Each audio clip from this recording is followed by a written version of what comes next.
Hi friends, అందరికీ ఎలా ఉన్నారు? నేనైతే బాగున్నానండి. మీరందరూ బాగుండాలని ఆ దేవుణ్ణి కోరుకుంటున్నాను. ఈరోజు మనం బినీస్ ఫ్రై ప్రిపేర్ చేస్తున్నామండి. బినీస్ని శుభ్రం చేసి చిన్న చిన్నగా కట్ చేసుకోవాలి.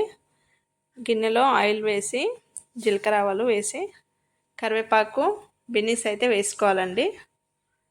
ఫ్రై టైప్ అండి, వాటర్ అయితే వేయట్లేదు దీంట్లో. ఇది సైడ్ డిష్ లాగా తినొచ్చు. పప్పు సాంబార్ అన్నిటికీ సైడ్ డిష్ లాగా తినొచ్చండి. మేమైతే చిన్న చిన్నగా కట్ చేస్తాం బీనీస్ అండ్ కొన్ని కూరగాయలు, ఫ్రై తొందరగా అవుతుందని. దీంట్లో వాటర్ అయితే వేయట్లేదు. ఒక 5 to 10 minutes ఫ్రై చేయాలి.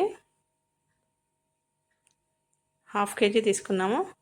దీంట్లో పసుపు అయితే వేసుకుంటున్నాము. కలపాలి. ఒక 2 సార్లు కలిపేసి అల్లం వెల్లిపాయ కూడా వేసుకోవాలండి. మా స్టైల్లో చూపిస్తున్నాము. కొంచెం ఫ్రై అయినాక అల్లం వెల్లిపాయ పేస్ట్ వేసుకోవాలి. కలపాలి. ఒక 5 minutes అట్లా మూత పెట్టి ఉడికించాలండి. ఆయిల్లోనే ఫ్రై అవ్వాలి.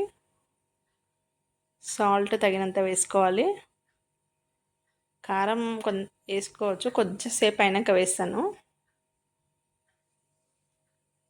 కారం వేసుకోవాలి. ఫ్రై అవుతుందో 5 to 10 minutes ఫ్రై చేయాలి.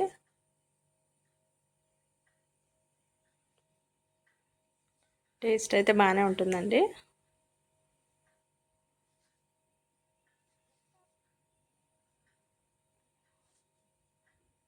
చివరగా కొబ్బరి పొడి వేసుకోవాలి.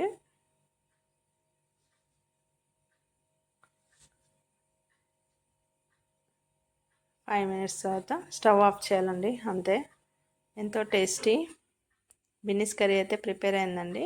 కొత్తిమీరతో గార్నిష్ చేయాలి. ఒక ప్లేట్లో తీసుకొని సర్వ్ చేద్దాం. వీడియో నచ్చితే లైక్ చేయండి, షేర్ చేయండి, సబ్స్క్రైబ్ చేయండి friends. Thanks for watching. Bye friends, have a nice day.